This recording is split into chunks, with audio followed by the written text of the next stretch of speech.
नमस्कार विद्यार्थी मित्रांनो, राजशांत विद्यानिकेतन प्राथमिक शाळा उमरखेड इयत्ता 6वी, विषय इतिहास नागरिकशास्त्र, पाठ 6वा जनपदे आणि महाजनपदे।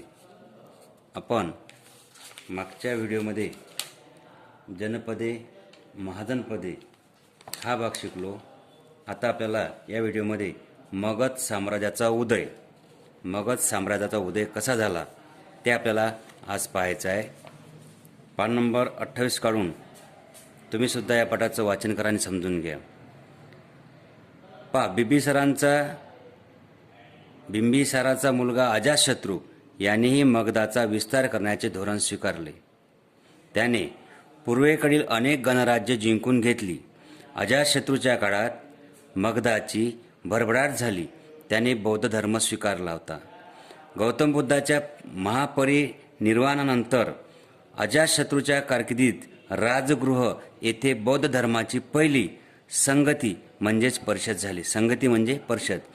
बिंबिसाराचा जो मुलगा होता अजातशत्रू याने मगधाचा विस्तार करण्याचे धोरण स्वीकारले। त्याने सुद्धा मगधाला काय केले, राज्य जोडण्यास सुरुवात केली। मगधाच्या राज्याला राज्य जोडण्यास सुरुवात केली म्हणजे विस्तार केला आणि पूर्वेकडील अनेक गणराज्ये जिंकून घेतली।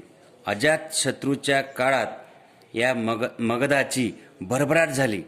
त्याने नंतर बौद्ध धर्म स्वीकारला।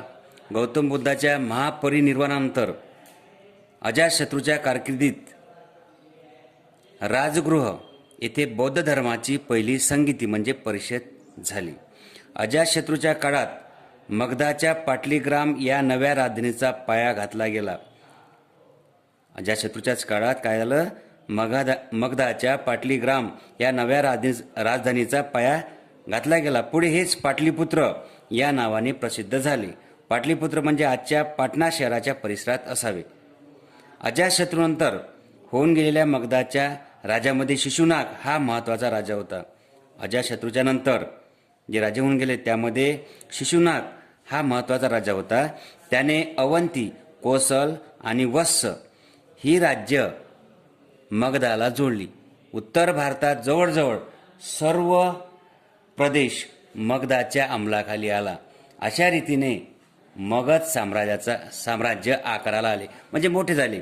पहा, म्हणजे अजातशत्रूनंतर जे शिशुनाग राजा होता तो सर्वात महत्त्वाचा होता। त्याने काय केलं, मग अवंती, कोसल आणि वत्स हे राज्य जे होते ते मगधाला जोडली। त्यामुळं उत्तर भारतात जवळजवळ सर्व प्रदेश त्या मगधाच्या अंमलाखाली आले। त्यामुळेच या मगध साम्राज्याला आकाराला आले। अशा प्रकारे मगध साम्राज्याचा उदय झाला। अशा प्रकारे आज आपण मगध साम्राज्याचा उदय हा भाग शिकलो। पुढच्या पाठामध्ये पुन्हा मगध साम्राज्याचे नंद राजे हा भाग शिकणार। ठीक आहे।